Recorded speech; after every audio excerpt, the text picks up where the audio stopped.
मोदी राज में चीन का अरुणाचल लद्दाख के बाद अब कश्मीर पर भी दांव।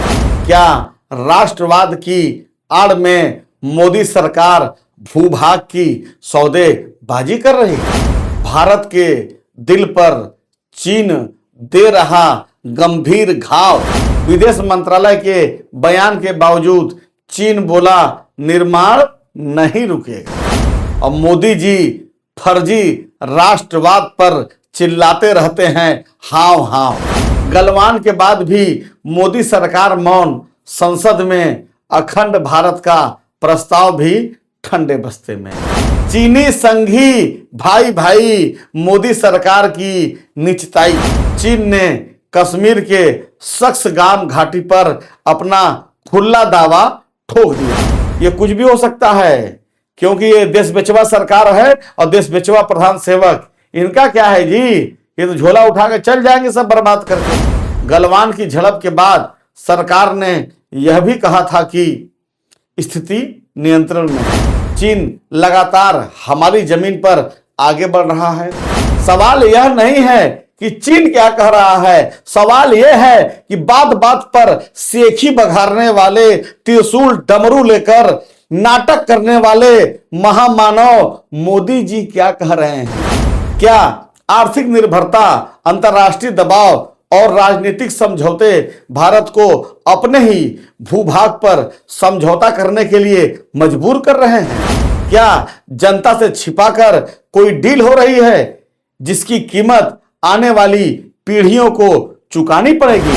चीन लगातार मोदी जी को उल्टे लाल आंख दिखा रहा है और हमारे महामानव मोदी जी म्याऊं म्याऊं कर चुप मारकर भारत की बर्बादी का नजारा देख रहे हैं। नमस्कार, आदाब, सत श्री अकाल। मैं अमित मौर्य, आप देख रहे हैं अचूक संघर्ष। मोदी राज में चीन का अरुणाचल लद्दाख के बाद अब कश्मीर पर भी दांव।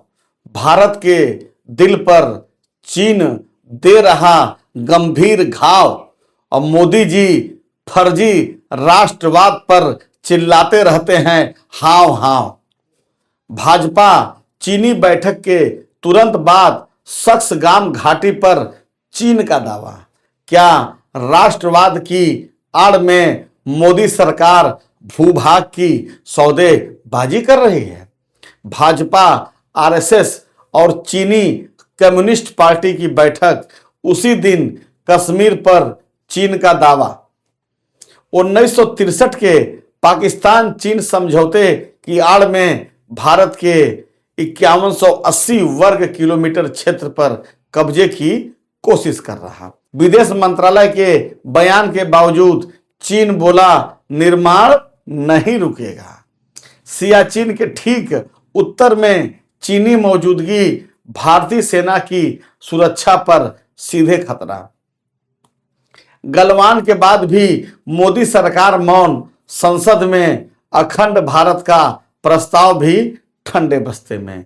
सीपीईसी के नाम पर भारतीय इलाके में सड़कें, सुरंगें और सैन्य ढांचा का निर्माण। भाजपा, आरएसएस और चीन की पुरानी वैचारिक दोस्ती फिर सवालों के घेरे में।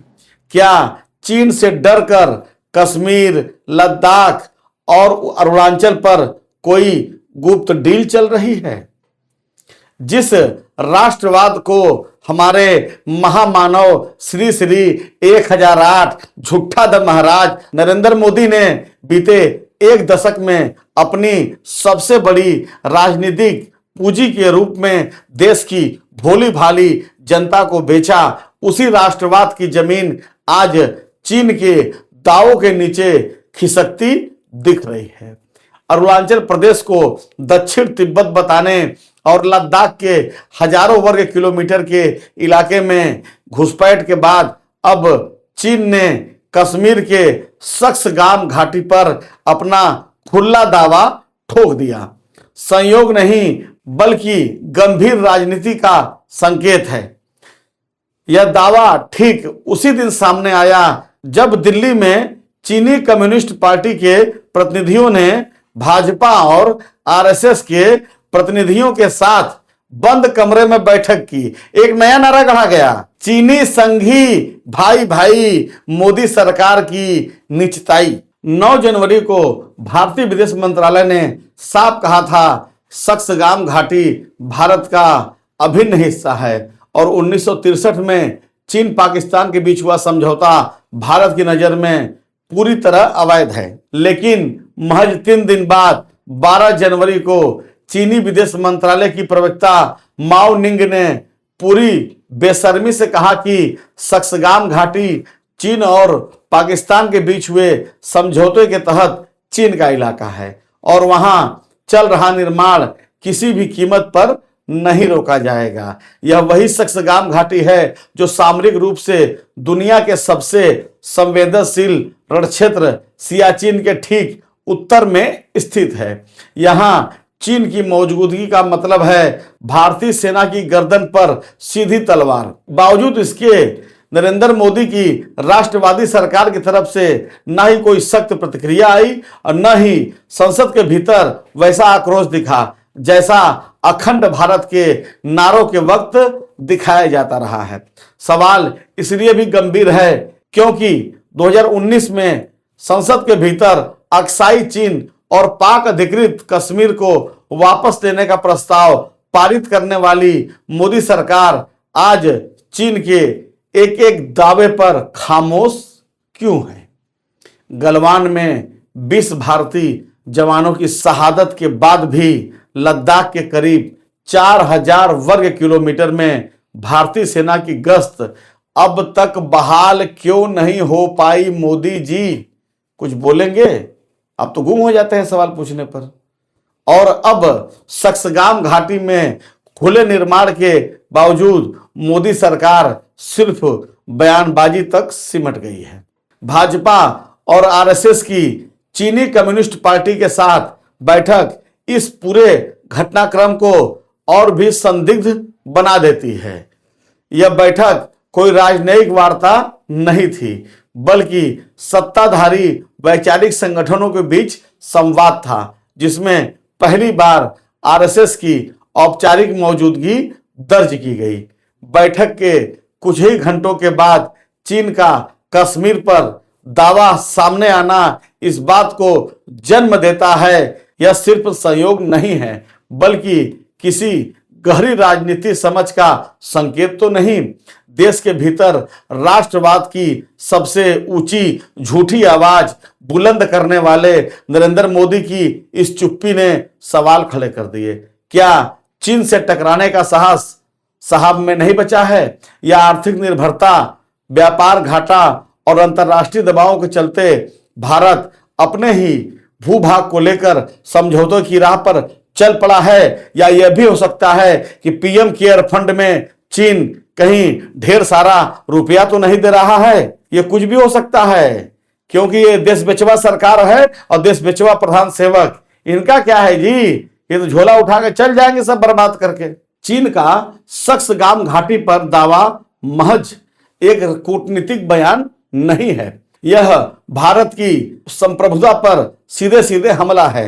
अरुणाचल प्रदेश को दक्षिण तिब्बत बताने और लद्दाख में वास्तविक नियंत्रण रेखा को एक तरफा बदलने के बाद चीन ने कश्मीर के उस हिस्से पर दावा ठोक दिया जिसे भारत ऐतिहासिक, कानूनी और संवैधानिक रूप से अपना अभिन्न अंग मानता रहा है। 1963 में पाकिस्तान और चीन के बीच हुआ सीमा समझौता उस समय भी विवादित था और आज भी है। अंतर्राष्ट्रीय कानून की मूलभूत धारणा है कि कोई भी देश ऐसे क्षेत्र को तीसरे देश को नहीं सौंप सकता जिस पर उसका कानूनी तौर पर स्वामित्व न हो। गिलगित बाल्टिस्तान और सक्सगाम घाटी पर पाकिस्तान का कब्जा स्वयं भारत की नजरों में अवैध है। ऐसे में पाकिस्तान द्वारा चीन को यह इलाका तोहफे में देना न सिर्फ गैर कानूनी था बल्कि भारत की संप्रभुता पर सुनियोजित हमला भी था। लेकिन चीन ने इस अवैध समझौते को आज तक अपने विस्तारवादी एजेंडे के हथियार की तरह इस्तेमाल किया।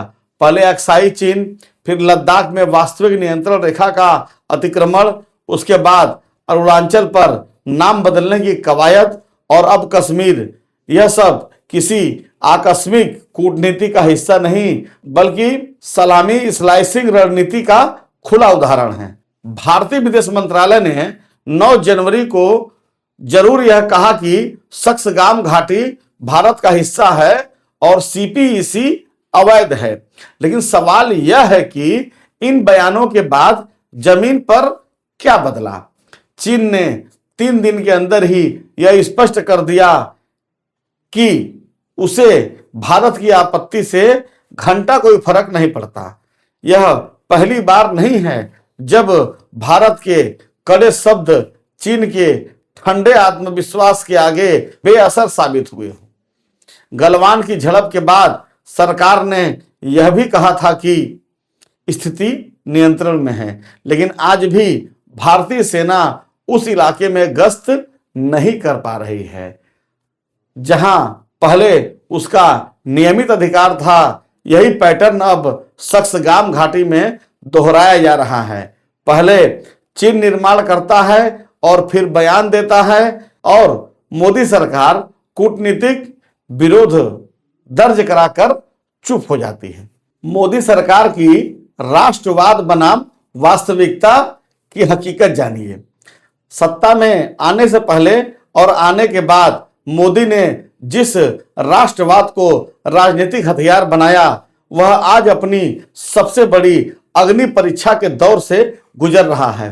संसद में अक्साई चीन और पीओके को वापस लेने के प्रस्ताव, चुनावी मंचों से दिए गए आक्रामक भाषण और लाल लाल आंख की चेतावनियां, इन सब के बावजूद भी चीन लगातार हमारी जमीन पर आगे बढ़ रहा है। सवाल यह नहीं है कि चीन क्या कह रहा है, सवाल यह है कि बात बात पर सेखी बघारने वाले, त्रिशूल डमरू लेकर नाटक करने वाले महामानव मोदी जी क्या कह रहे हैं। जबान कट के गिर गई, 56 इंच की सीना, 56 इंच की जीभ केवल भारत में मंच से जनता को भरमाने के लिए है। मोदी जी, बर्बाद कर दिया इस व्यक्ति ने भारत को। भाई, क्या आर्थिक निर्भरता, अंतर्राष्ट्रीय दबाव और राजनीतिक समझौते भारत को अपने ही भूभाग पर समझौता करने के लिए मजबूर कर रहे हैं? क्या जनता से छिपाकर कोई डील हो रही है जिसकी कीमत आने वाली पीढ़ियों को चुकानी पड़ेगी? सक्सगाम घाटी पर चीन का दावा सिर्फ सीमा विवाद नहीं बल्कि भारतीय लोकतंत्र, विदेश नीति और सत्ता की जवाबदेही का कड़ा इम्तिहान है। अगर सरकार आज भी सिर्फ बयान देकर चुप बैठी रहती है तो यह चुप्पी खुद ही बयान बन जाएगी, ऐसा बयान जिसे इतिहास कभी माफ नहीं करेगा। दोस्तों, राष्ट्रवाद की दुहाई देकर जनता की भावना से खेलने वाले, लगातार मीडिया रिपोर्ट पर चीन को लाल लाल आंख दिखाने वाले महामानव, एक नंबर को झूठ बोलना प्रधानमंत्री खुद चीन के राष्ट्रपति को भारत में झूला झूला रहे थे। अभी इतना सब हो जाने के बाद भी इस पर मेन स्ट्रीम मीडिया में कोई खबर नहीं है और चीन लगातार मोदी जी को उल्टे लाल आंख दिखा रहा है और हमारे महामानव मोदी जी म्याऊं म्याऊं कर चुप मारकर भारत की बर्बादी का नजारा देख रहे हैं। नमो बुद्धाय, जय संविधान।